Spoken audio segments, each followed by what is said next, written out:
It's submitting yourself to a biblical concept that says that I'm not going to get my way, and I'm teaching my will to submit to something else, and it has nothing to do really with the person that you're submitting to. It's basically just a laying down of your pride and saying, you know what, I don't have to have it my way all the time. And that's tough because you grow up, and when you're a kid, you got to do what everybody tells you to do, and they're kind of making you do this because I said so. And then as you get older, you start getting a little bit of freedom, and when you get old enough to be 18 and you get out on your own, you're like, man, I've earned this, and I don't have to listen to what anybody says. But you're really missing out on what that means. Submission is just saying, you know what, I've learned to kill my pride enough to lay it down and pick up the will of somebody else. Yeah. And that's really important spiritually, because if you can't do that on this earth to somebody, then there's no way you're going to really do that to God.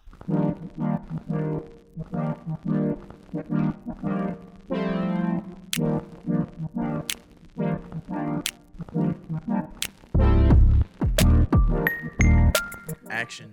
HolyCrap, welcome back. You guys started off with those. What's up, guys? We are sporting some headphones this week because we noticed that everybody who does podcasts wear headphones, so we wanted to fit in. Yeah. Way to look like you guys. Makes us look like DJs.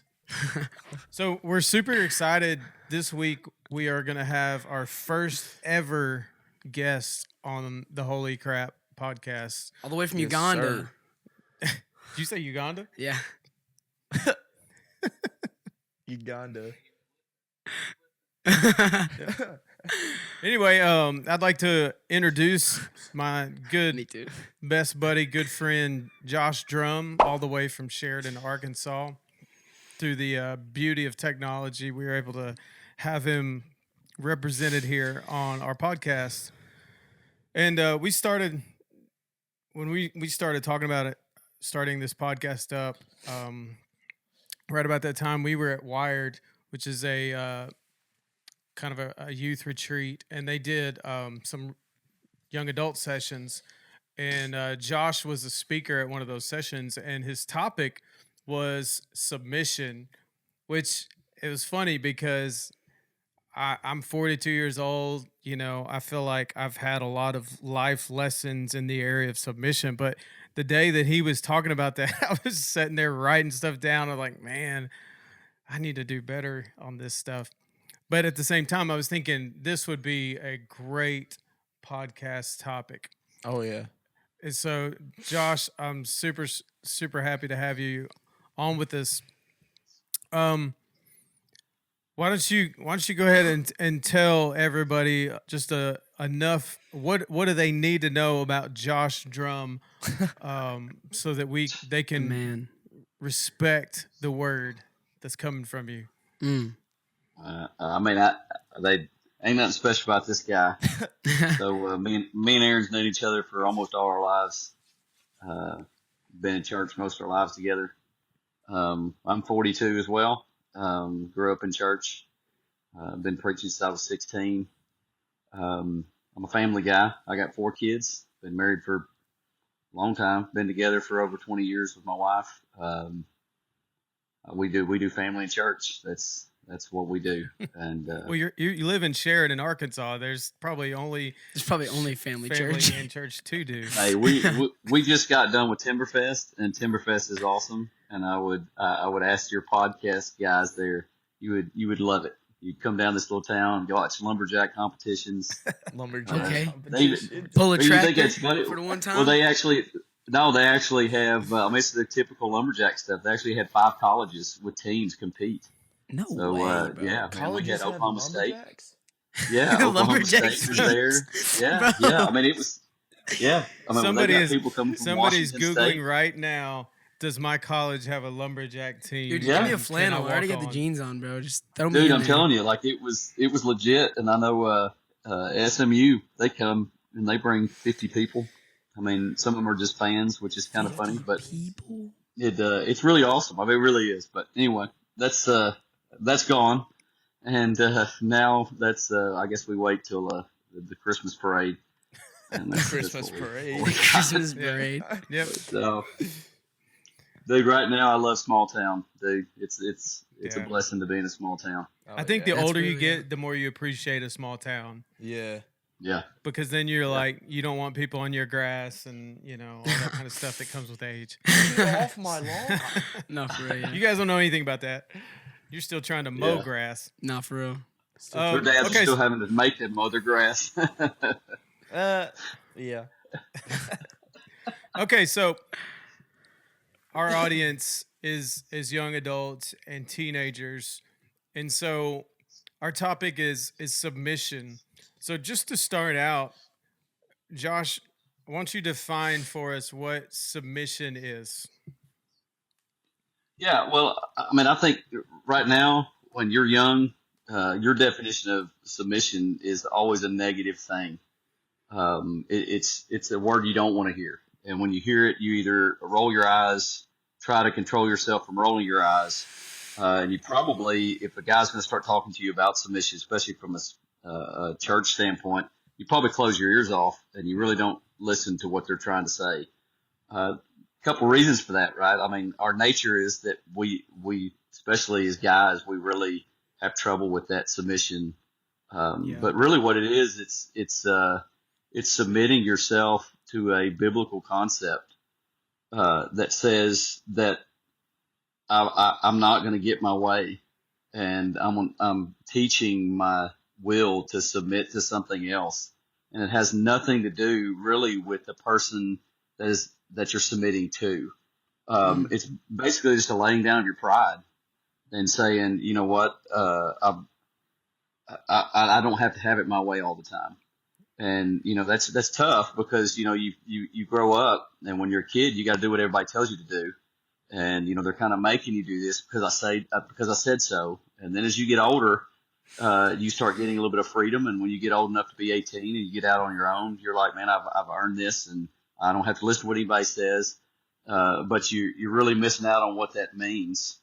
Submission is just saying, you know what, I've learned to kill my pride enough to lay it down and pick up the will of somebody else. Yeah. And that's really important spiritually, because if you can't do that on this earth to somebody, then there's no way you're going to really do that to God.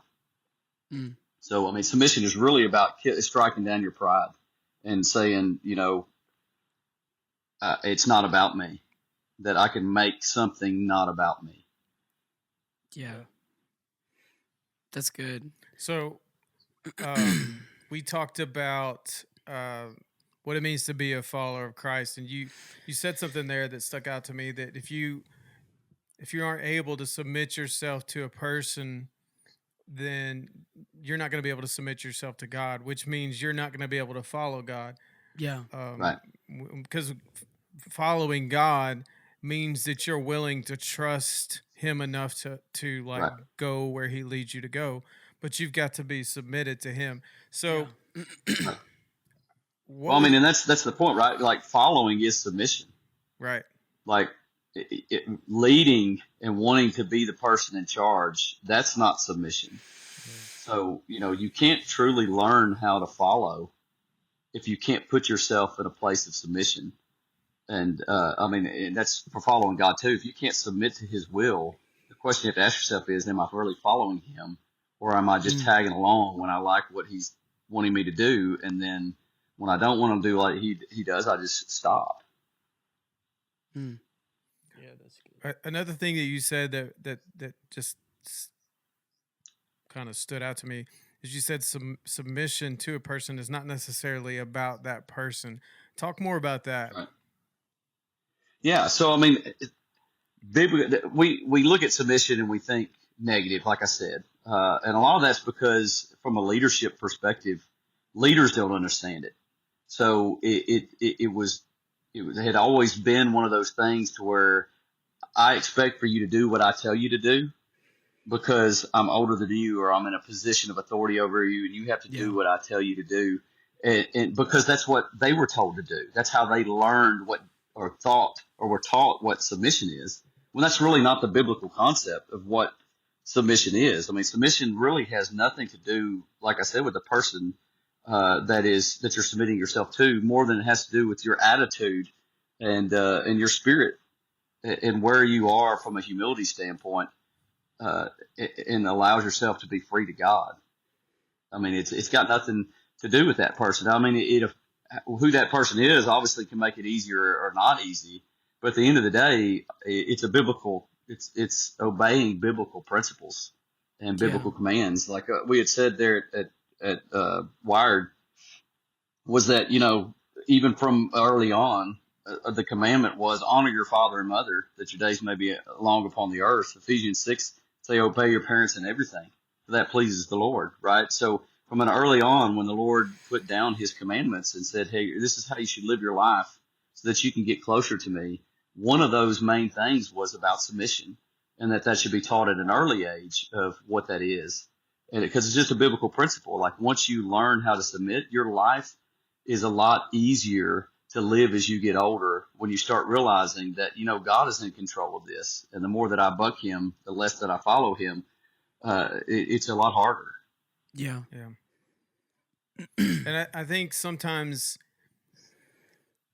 so at the end of the day, this really, the hardest thing about submission is our own pride. Yeah, for sure. And we're not talking about submitting to somebody, for example, like an abusive person, like a parent who's an abusive, Right. or even a leader who is outside of the will of God, and it's obvious. That's and right. It's abusive. We're not talking about that. But at the same time, like the way, when I think of submission, and when I think about teaching my kids about submission, is a principle that Jesus talked about, but who was an example in his life, was preferring others over yourself. Jesus taught about a lot about his disciples, because they were all concerned about who's the greatest disciple. Try to get Jesus off by himself and be like, hey, is it me? Oh, look, it's Peter's like, oh yeah, me and Jesus and James and John, we're going over here because we're the special ones.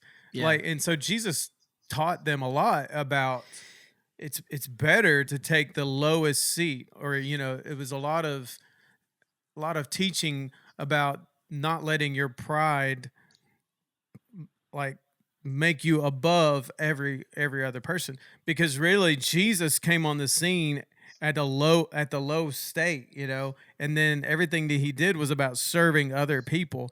And so as a follower of Christ, we want to take that same posture in our relationships with others, with when you get into a relationship and you find a spouse and all those kinds of things, even that you submit yourself to them, not that they rule over you, but that you prefer them over yourself. It's a selfless approach. It's a humble approach.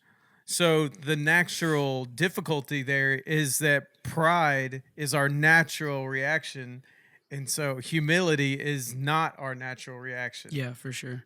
Right. I actually had a question about that. I've read, I cannot think of the name off the top of my head. I think it was Daniel, who was working under the king. I don't remember the king's name. Nebuchadnezzar or Darius? I can't know. Let me describe what I'm talking about, and y'all tell me. We'll edit this part out. Don't worry. No. But I've read he was working under the king, and the king was evil, but he was submitted to him, and he helped him. He did what he needed to do for the king, even though the king was evil. He was killing people and wanting people to bow down and worship him.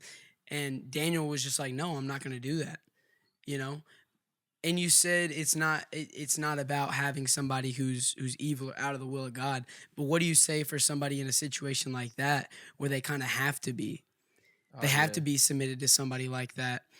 Well, that's a good question, but I think you got a lot of biblical examples to follow for that, right? Okay. So even in that case, submission is not about 100% like mind-numbingly following whatever somebody is telling you to do. That's not submission. That's not biblical submission, Yeah. right? So, whenever I look at things, I always look at what Jesus did, right? That's the first thing in most lessons that I try to teach people is what did Jesus teach us by example or by word? Yeah, for sure. And so Jesus had to learn submission on this earth, and that's God in flesh. And obviously, God, the portion of him didn't have to submit, but his flesh was still like ours. So it had to learn to submit. Like Philippians chapter 2, there's a verse that says, and he humbled himself and became obedient to the point of death. Yeah.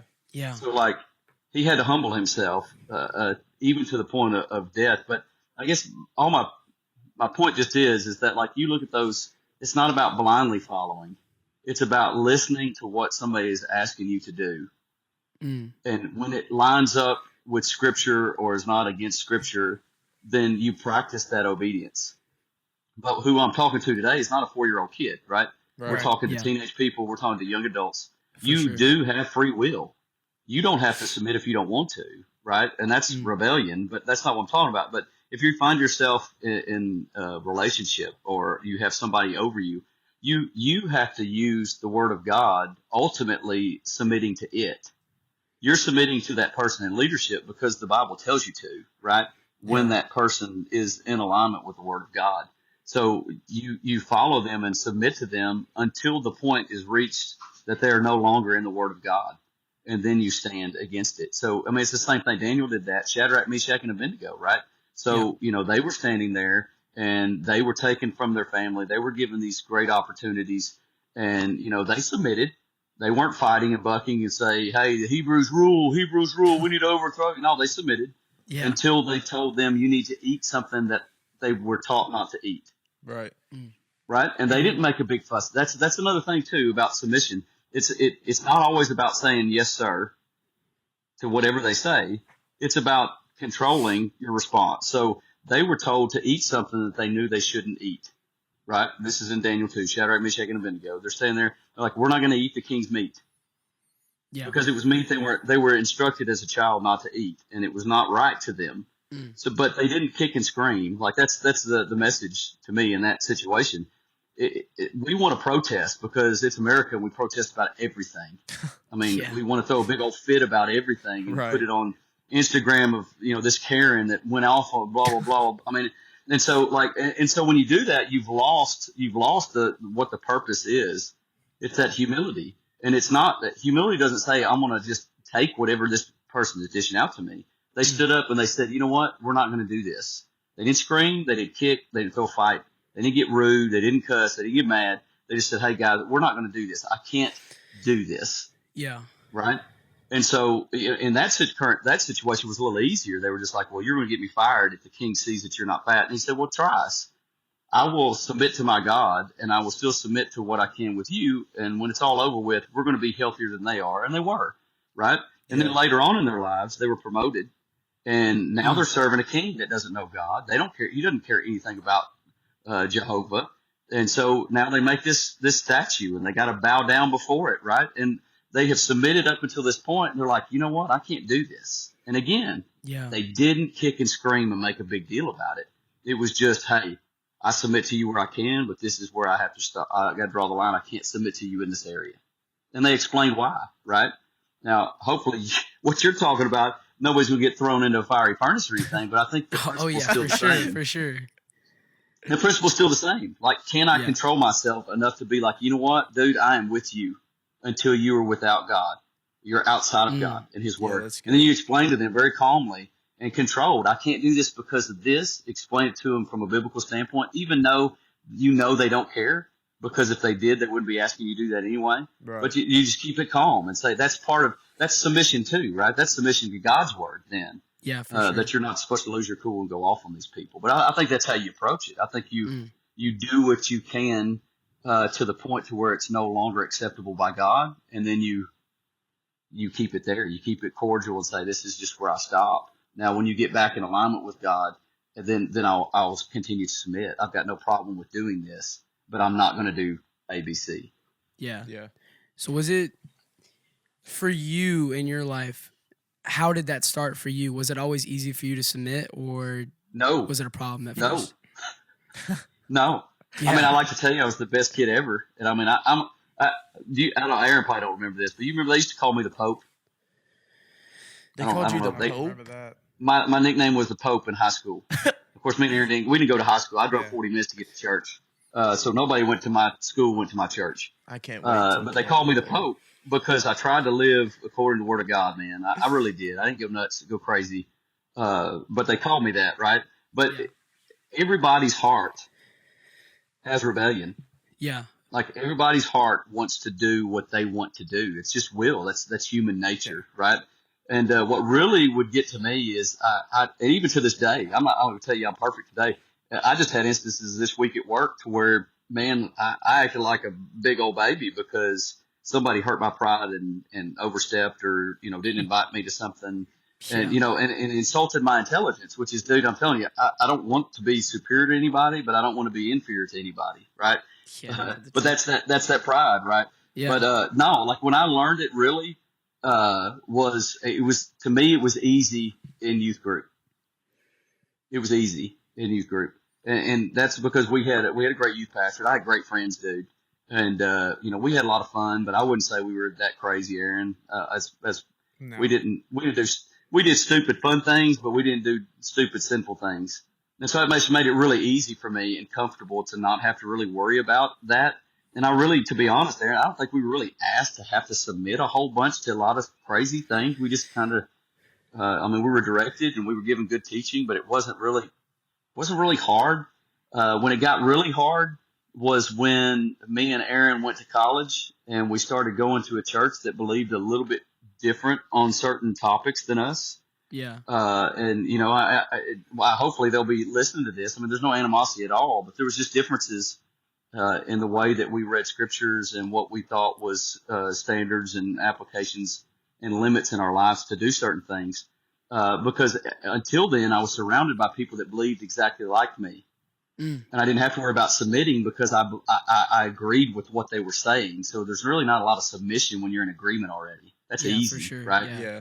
But when you went to somewhere and they said something you didn't like and you didn't agree with, my personality type is that's where I have problems. When I feel like I'm right, and maybe I am in the right, You want to challenge. and that's when it's hard for me to break Yeah. and humble down and say, hey, I'm not going to do it because I don't think it's right. Which when it comes to sin, that's fine. But when it comes to something, it's not. It's still rebellion. And I found it very hard to submit because now I was away from something I grew up in that was comfortable and that I was pretty much in line with. A few things I wasn't, but whatever.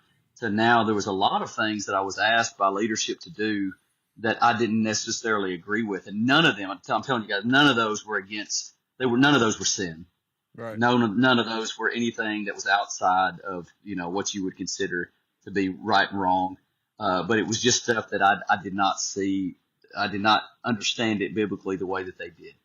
Yeah. And that's when I was 18, 19. Yeah. Me and Aaron, we just moved away from home. We're living in the dorm, Marshall 319. You remember that? Like we stayed up late. I watched cable all night the first night because I never had cable TV. Neither one of us had cable. You remember that? Yeah. You remember that? I stayed up, dude. I was afraid I was going to miss out on something because there's so many channels. You stayed up but anyway. all night. I'm like, The Simpsons? What? You watch The Simpsons in college? Everybody else crazy. is out It was partying crazy. and drinking, and we're watching The Simpsons and Andy Griffith. That's Andy crazy. Yeah, man. Dude, that's crazy. Let's go. That was So your sheltered. party. Yeah, so I got to stay up. I mean, there were times. You could do whatever you wanted to do. We'd go play tennis at whatever time we wanted to. Heck, you remember I'd get up at midnight.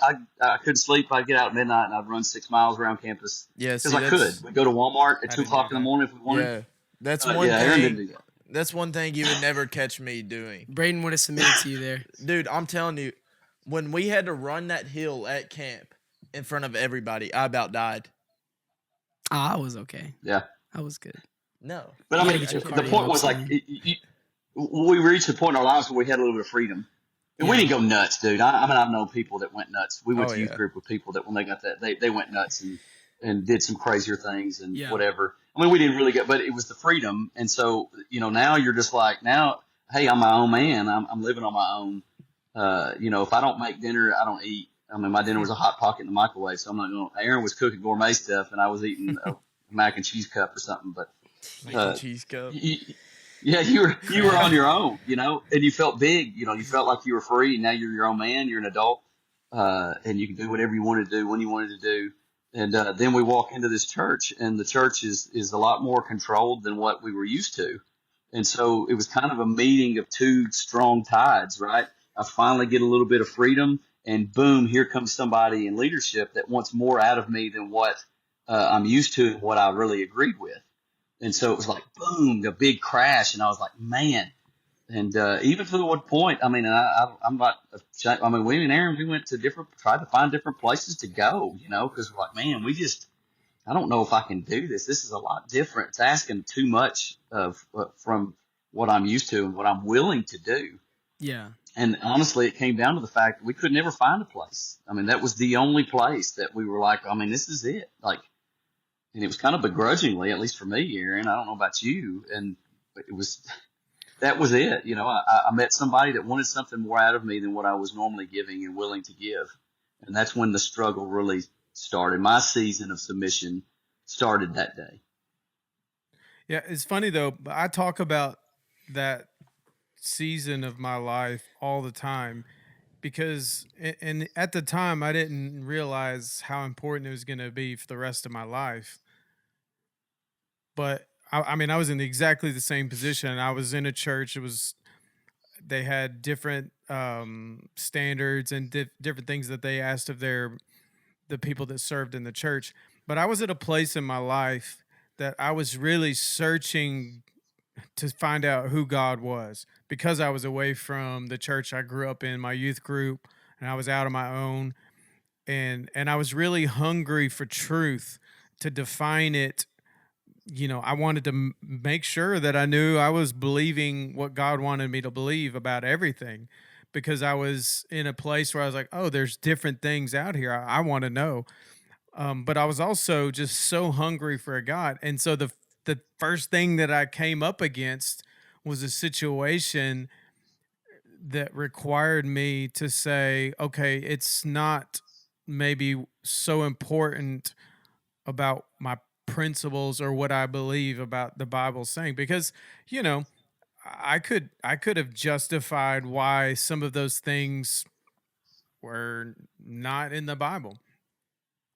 But one of the things that I did, and this is maybe a practical thing that I recommend, especially when it comes to submitting to spiritual leadership. Maybe we'll just start. We'll start at this level Yeah. here with spiritual leadership because you're never gonna 100% see everything eye to eye with your spiritual leaders. Yeah, for sure. 100%. And the enemy 100%. loves that because if he can close off that voice in your life because of something, he's going to do it. Oh yeah. And then now the Right. voice, the person that God has placed in your life to be instrumental and disciple you and to do all these things, to be your shepherd, now you can't hear the voice because of something that you disagree with. Yeah. Right. Maybe you're right. Well, I mean, you got to remember Maybe you're too, wrong. right? Like the devil is the king of rebellion. Right. Like, I mean, that's what got him kicked out of the presence of God in the first place. Yeah. Like rebellion is his jam, dude. Like that's what he is. He thrives in and he hungers for and he grows in. So I mean, like Eric said, you don't agree 100%. If that's at 99%, man, he's going to hit that 1% because he knows how to make it work. Yeah. He knows how to make Yeah. it annoying. He knows Blow it how to out of push it proportion, yeah. to the limit to where you're just like, dude, I just can't stand this no more. And you're like, it's 99% correct. Like, but he's just so good at exaggerating that and growing rebellion. But what I did, and this is where this is my practical, maybe my practical recommendation, but I actually asked to meet with the pastor because I wanted to be used. I didn't understand. I didn't agree. It was only God that made me make this choice. But I sat down with him and we talked through everything. I asked him, where he was coming from. He gave me some really honest answers. And honestly, that was enough. We developed a really good working relationship worked through, like, we didn't convince either. Like, neither one of us was like, oh, now I see it, I'm going to go your way. We agreed to disagree because we recognize that these are not issues that should cause us to separate and stumble. And so, Right. by both of us being humble and submitting Yeah. ourselves really to each other, saying, well, I want to meet you. And ultimately, our desire was kingdom based, not just, I didn't go in there trying to change his mind. Yeah, for sure. Yeah. And he respected me enough where I was coming from that he wasn't really trying to change me either. He Right. may have wanted me to see things differently, but we agreed to go forward.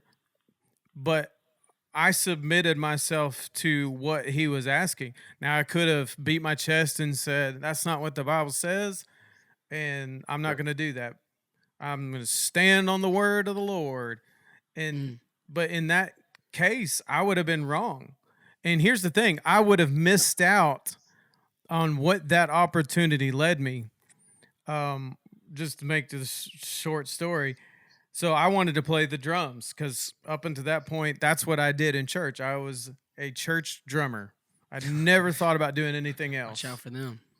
I would have never thought, I don't think podcasts existed back then. But Yeah. like, I would have Yeah. never thought I We had the wasn't flip even, phone, buddy. I didn't even consider myself a minister. Yeah. I was a musician. And so when I got there and I wanted to play the drums, so I'm going through all the things that they required. Again, I was submitting to things I really didn't understand or agree with, but I wanted to be used, so I was willing to go with it. I finally got to the point where I was ready to play. I played one service, and there was like several people that complained. I think there was one little old lady that said I'd played a satanic drum beat, That was which true. was very upsetting to me, because I didn't realize that I'd done that. I never intended for that to Yeah. happen. But again, I was so thankful. I could have bowed up against them and said, these people are, stupid. I'm out of here. Right. But I said, you know what?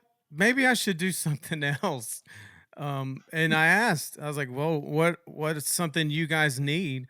And they said, well, we need some help with the bus ministry.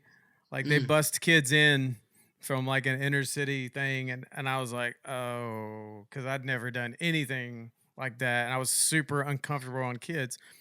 But to make a long story short, I did it. I loved it. I really feel like God opened up ministry through that situation that's really shaped the course of my life. I mean, I've worked with young people in some form or fashion for the Ever last since. 25 years. Yeah. Yeah. And that really set the course of my life. And I totally would have missed it if I would have went in there with a prideful, I'm sticking to my guns, that this is what I believe and you're not going to change me. And I mean, again, we're not talking about, heaven or hell, like people going really against the Bible. But there's a lot of little things. There's a lot of gray areas. And Yeah. you're going to find that the more you get around, especially if you go to a different church or God leads you to some different places, you're going to come across this. Yeah. You might already have. And the world's way of dealing with it is like, you believe whatever you want to believe, you define truth, and you can, everybody else just get out of the way. But that's not the way that God works. And Jesus gave us a different example. Yeah. Yep. I really like what you said about like agreeing to disagree. So like I feel like our generation like has a tough time with that. But what we have to realize is, God says has the fruits of the spirit, right? But like even if we agreed to disagree or like we disagree with that person, we still got to love them. So Yeah. we got to say, okay, even though we don't agree to this, Mm-hmm. we got to love you anyways, and we got to say, okay, we can agree to disagree. Yeah. So that's a big thing I know in our generation. Yeah. Everybody wants to cancel everybody nowadays. Right. If you Yeah. disagree with me on one thing, that's it. Yeah. I can't like you anymore. We can't communicate. We can't be friends. I can't even cordially have a conversation with you because I have so much of a problem with one thing that we do Oh not yeah. agree on. Yeah. And it just That's not just your generation. That's Yeah. like Yeah, dude. everybody. That's why The there's reason why that's 50 worse is you gazillion got churches. podcasts. Yeah. that's true. Yeah, Yeah, yeah, you got 100%. podcasts. That's why there's so many churches, so many denominations to start with, but so many different churches of different denominations because Yeah. people don't know how to just accept differences. And dude, we got to just be honest. I mean, there are things in the Bible that are not black and white. Right. Okay, Yeah, and most of it's those true. things are because it probably doesn't matter as much as the things that are written and read in black and white. And I'm not saying, well, you should belittle those things. Well, no, I mean, if the scripture is not 100% clear on that, I'm not going to. I'll have a conversation with you about how I interpret that and how I'm going to live that. It's But not my salvation. again, if you hold it differently, dude, that's cool. Like Yeah. it doesn't tell me otherwise. You extrapolate that, I extrapolate this. But at the end of the day, it's not what the core gospel is about. And we just agree with it. Hey, dude, it's okay. That's okay. I mean, Yeah. That's true. It's yeah. it's funny because if you thought in your head, if you approached every situation, how can I serve you? How can I help you get closer to God? And if you thought about that as you approach difficult situations, whether it's a boss at work that you don't like, or you feel like he does, you know, things it's hard for you to go with and do, or if it's a spiritual leadership situation, maybe they do things or say things that you don't like. Again, like if you can take that position, it's not about, well, I would if they would do this. It's about saying, how can I serve them? I want to put them before them. And maybe sometimes it's even, well, I'm just going to pray for them because the Bible says to pray for your enemies, pray for the people who hmm despitefully use you. If you think about like leadership maybe that you're struggling with, a humble approach is not to say, well, I'm going to pray that God fixes them Yeah. Yeah, yeah, straightens yeah. them out. Yeah. No, the yeah, humble approach is to say, God, you search me, Fix change me. Yeah. Is there any area that I that can I'm be not fixed. at submission? Help me to submit. Because guys, let me be honest. yeah, Submission is not an easy thing. Right. And no, don't beat yourself up if it's hard for you Yeah. or if you're failing at it. Because again, it is our human response to act in pride and rebellion. Um, yeah, but God can transform you, and as we submit to Him and we say, God, it's not my will. I want to be what you want me to be. I want to see things the way you want me to see, not just automatically go with the first thoughts that pop in your head and say, well, that's truth. You read a scripture one time and say, well, this is what I think it means, Yeah. and you and you go with it. That it's why prayer and relationship with God is so important, because His Spirit will help us to submit to Him better, but also to the people in our lives that we come across. yeah, Yeah. yeah. And you're gonna screw it I up. mean, Uh, yeah, like when Josh was teaching at Wired about submission, I was under conviction at that point because there was things in my life that I was trying to figure out, and I really prayed and I was like, God, am I being submitted? And it was like a transition area in my life, and I think it's okay, you know, to make sure that you are constantly doing like a self evaluation and yeah, and ask God, show me, search me. Yeah. And I yeah. mean, I mean, because it's it's going going to to be a happen. lifelong Yeah. pursuit, right? It's not But something you what I master. want to one of the things that we tried to get across during Wired was that you're going to be learning about submission every day of your life. But when you're a teenager or you're a young adult, this is really a season. This is like a saturation, if you will, of like submission that Yeah. you need to learn, because it's important that you learn it, because the whole purpose of leadership is to prepare the next generation to become the leaders, right? Mm. And so if you take a hard nosed approach, you got to do what I say and don't explain to people why it is that you said, or have some kind of humility in your leadership. Then that stirs up rebellion, and then they don't want to submit to you. Well, when they get older, those are the leaders that you see nowadays And I guarantee you, the real rebellious ones, the ones starting all kinds of religious trouble and hate every other church or whatever, I guarantee you they probably had trouble with submission when they were younger, Yeah. and Yeah. never really gave themselves over to submit to people. So in this stage of life, for most of your listeners, they really need to pray to put themselves in a season of submission that says, for not just one point of my life or under one thing of my life, am I going to go ahead and I'm going to give a little taste of submission, and I'm going to do it in this one area.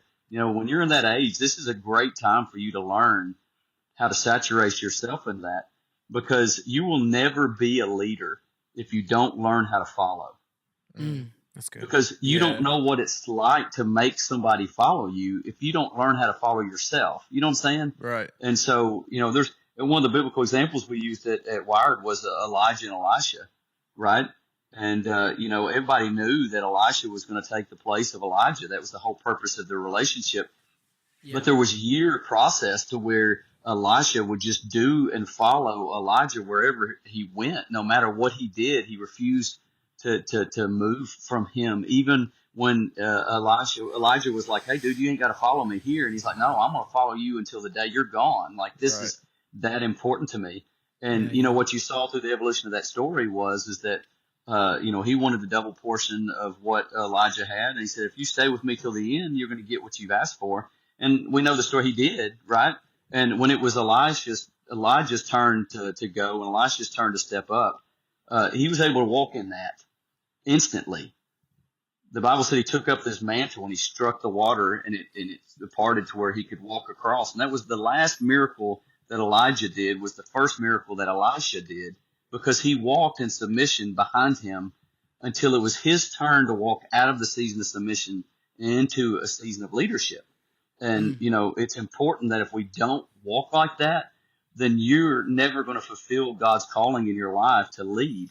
And you're like, well, I don't feel like I'm going to be a pastor, or that's not what I'm talking about. You're going to be a husband. You're going to be a wife, or you're going to be something and lead somebody somewhere.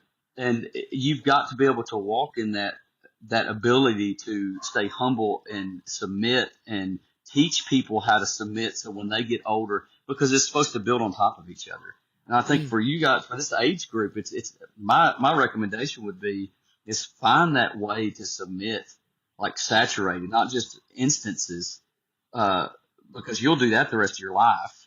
But like what Aaron was talking about, man, that was 4 years, like 4 years of submission.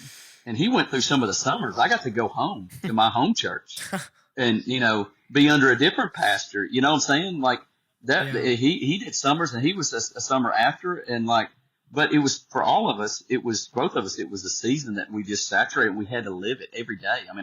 When I went home from class, I didn't even go home on the weekends, but once a month. So, we're talking 7 days a week, 25, 20, 21 days of a month that I lived it. Yeah. And I would just suggest that you try to find that place to where you can submit like that. And again, it's not, you don't find somebody that's going to beat their chest and is a horrible leader. That's not what we're telling you to try to do. Right.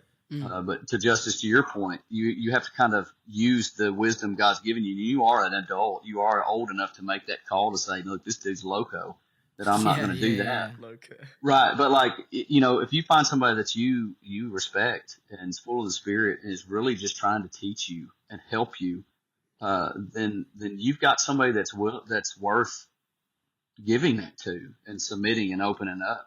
And me and Aaron had that similar experience. Mine was a little bit different because of what I felt like I was called to do, but it was pretty much the same story. For the whole time, I was having to break my will, and I'd even gone and sought the expectations of me. I even went and sought different pastors and preachers and people that I knew's opinions on what I should do, and they were all like, "This is crazy. You don't need to do this." Yeah. But God just kept saying, "This is for you. Like, this is what you need to do." Yeah. And man, I've learned a lot from it. I did too. Me and Aaron both. I think we grew. And to kind of give props to Aaron, I remember one time, you probably don't know this, Aaron, but your mom come up to me and asked how you were doing when we were in college. How's he doing? Sweet sister Lynette, how's he doing? And I was like, I'm trying to keep up with him in church because he grew so much. And I mean, it was just one of those things. And because we did, and it was awesome, we got to do that kind of at the same time because he got to hold me accountable as well. But I mean, I got to watch my best friend go from just being the dude that hid behind the drums, no offense, and did a great job, was awesome with it. But he knew he could do so much more. But that's where he was comfortable, to where he was learning an instrument that he hadn't played before in church. He was teaching lessons at some of the youth group activities. I mean, it was crazy to watch how quickly his journey was molding him. And mine, I got to be honest, mine lasted after that. I had trouble a little bit after that, to where he kind of caught his purpose, and he kind of must have submitted a little bit better than I did, with a little bit less. I don't know, but mine seemed to last a couple of years after that college point. I had a lot more lessons to learn. Yeah. But it made the difference in both of us. Yeah, and even now, like, obviously, it's not like I have it all figured out and I did everything right from that point on. But one thing I will say is, because of the decisions that I made at that point, I ended up having a lot of respect for somebody that I didn't see eye to eye with. And Right. and even to this day, I've always respected that pastor as Yep. a pivotal leader in my life. Yeah. And his voice wasn't silenced, even though when he said things that maybe I didn't see, like, I still respected him enough to be like, that's okay. Yeah. And Yeah. he was able to be influential in my life.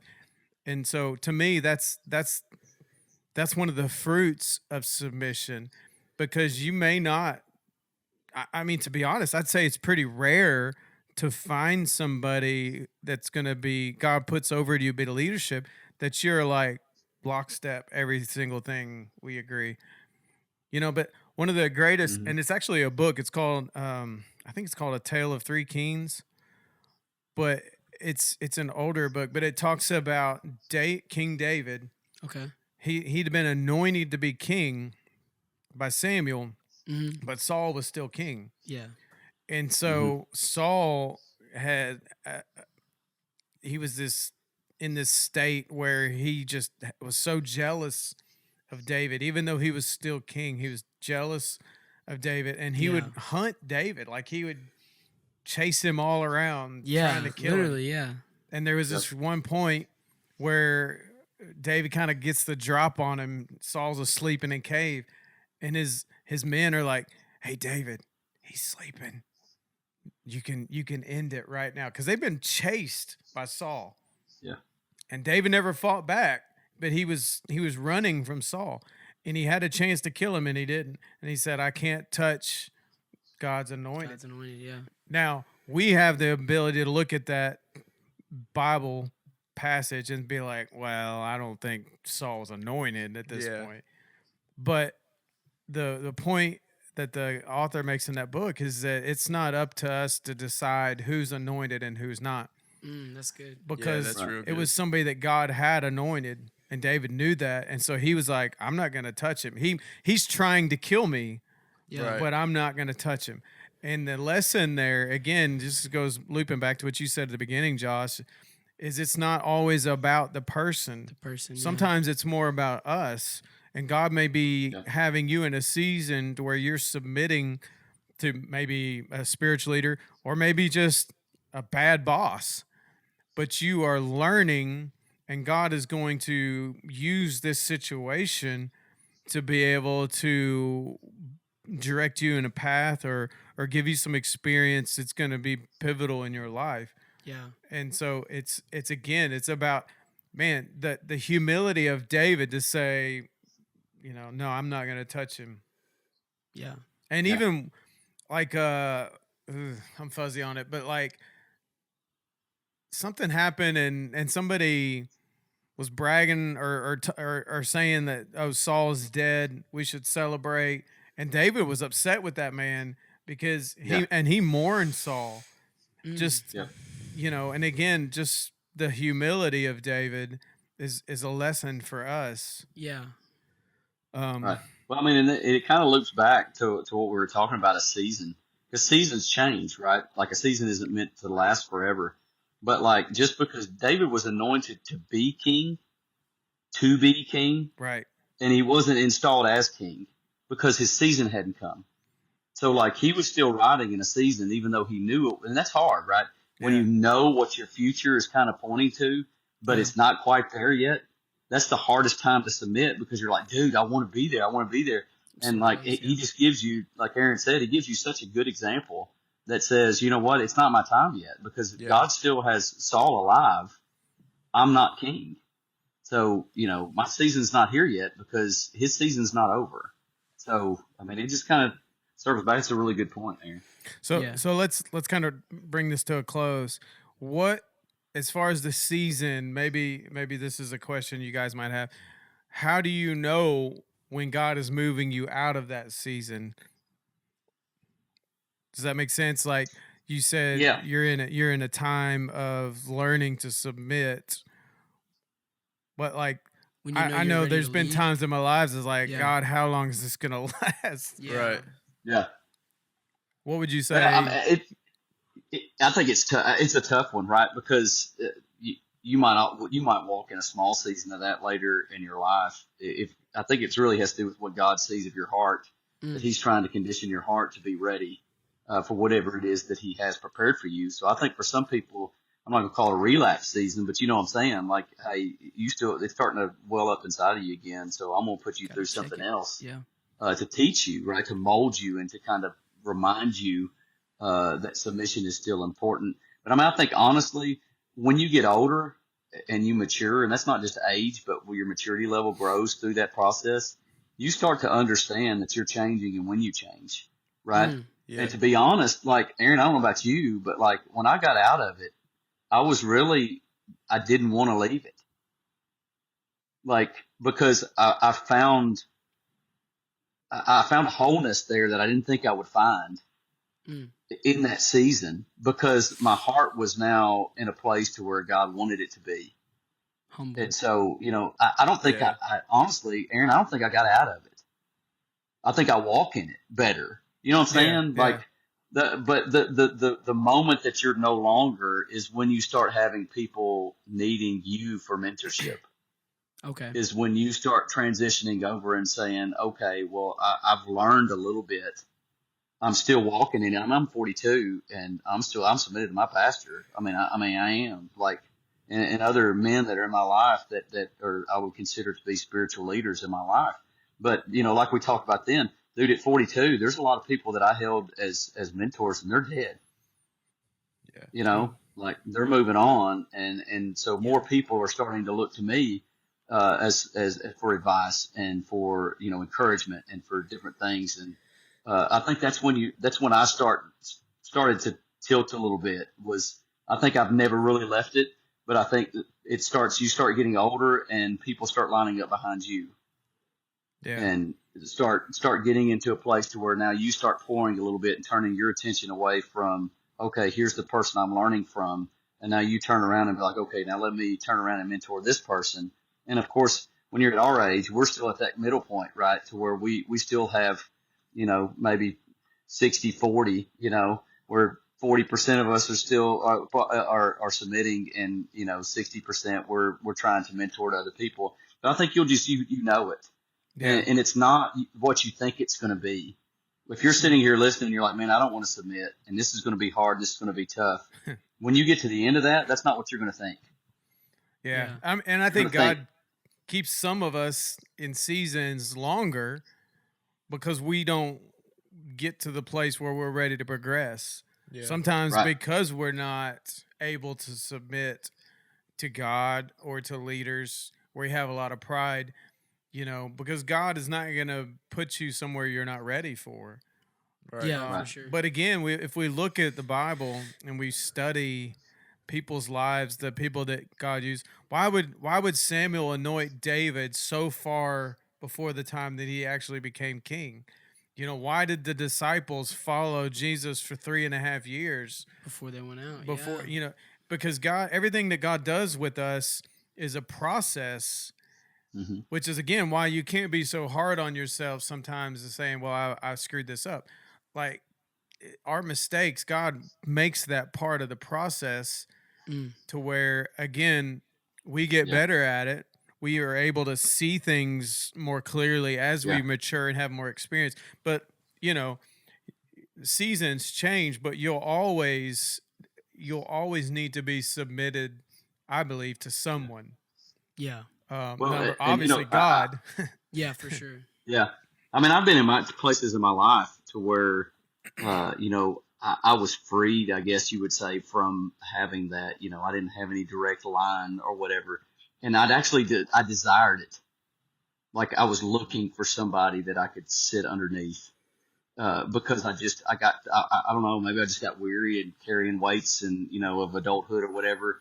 And, just helping people and ministering to people. And, you walk around and you're like, man, I need that in my life. Like that's something that you learn, that it goes from something that you really don't want to do to something that you're going to crave, at different points in your life. Now that's not always fun, but like you see the necessity Yeah. in it, Yeah. and the power that is in there as you get older. I think as you start feeling that way, that's how you know, hey, I think it's time for me to turn around and start mentoring other people. I need to Yeah. start teaching people this, what I've learned, so that they don't walk through a 15 year, 15 Yeah. year season of submission. It's not how long it's supposed to be, but Right. some people And take it longer because it takes longer. I'm an overthinker, so I try to overthink these things. But honestly, God just opens doors. And sometimes it's not about having it all figured out. It's just being, again, willing to follow God. What does God have in front of me today? Like this hour. Because again, like the course of my life was set through some completely random things. If that old lady hadn't said he played a satanic drum beat, I probably wouldn't be where I'm at right now. Oh, It's like 100%. Yeah. completely weird things that happen Yeah. that God, that's why I say, God, this is why you need to submit not just to good people.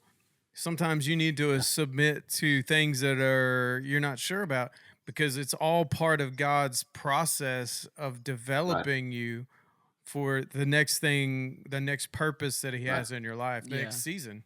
So, what do you Right. say to somebody who maybe didn't have good parents? Maybe somebody who didn't show them how to submit. Because I think that's really the first people we learn how to submit from is our parents. You do Right. something bad, your parents like, hey, you're not doing that. Hey, can I go watch this? No, you can't watch that.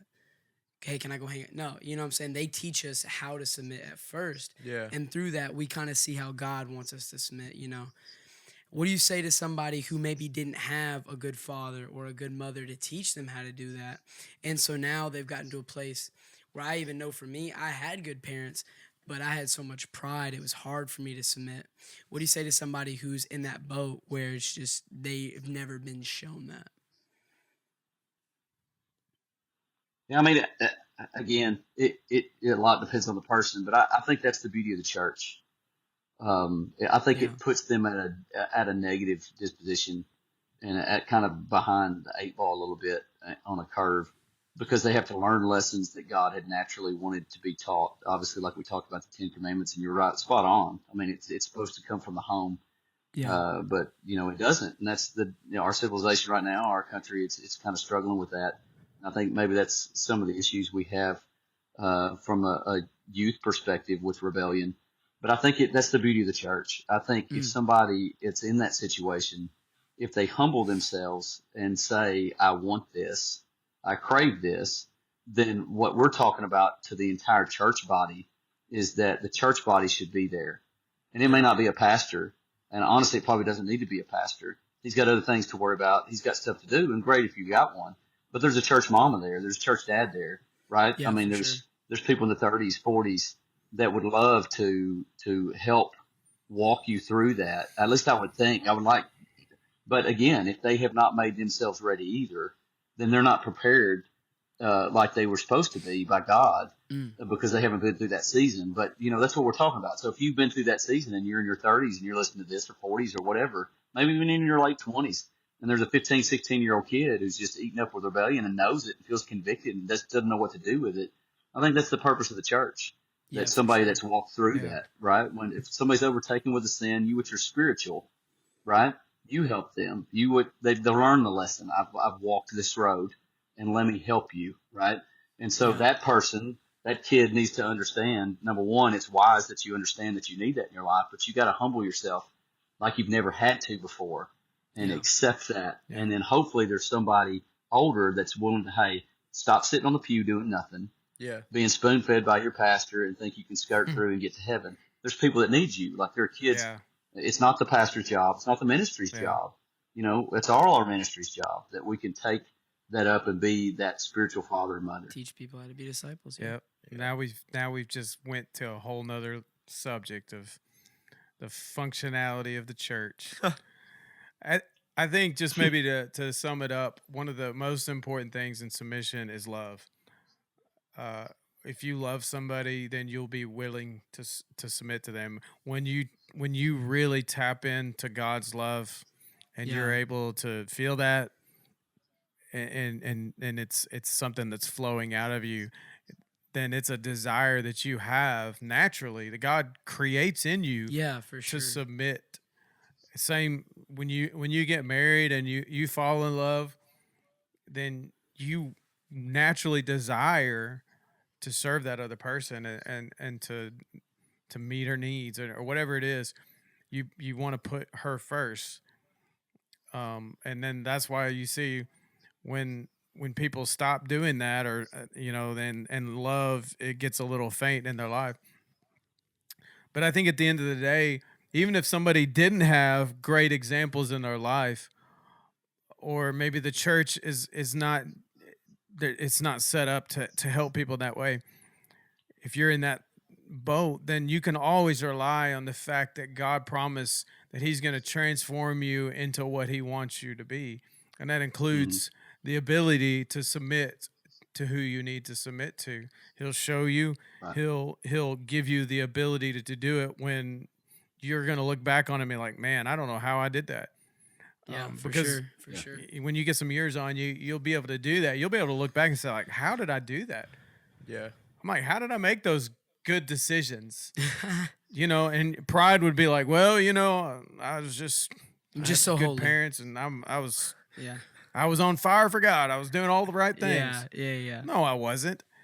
No. And Yeah. it's because I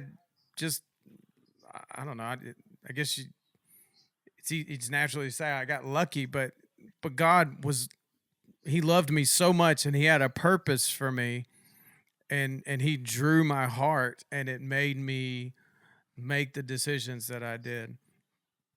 And I think that's what you take, be encouraged by, because if you're like, man, I don't know how I can do that, that's not my nature. That's okay, because God changes our nature. Yeah. Right. Yeah.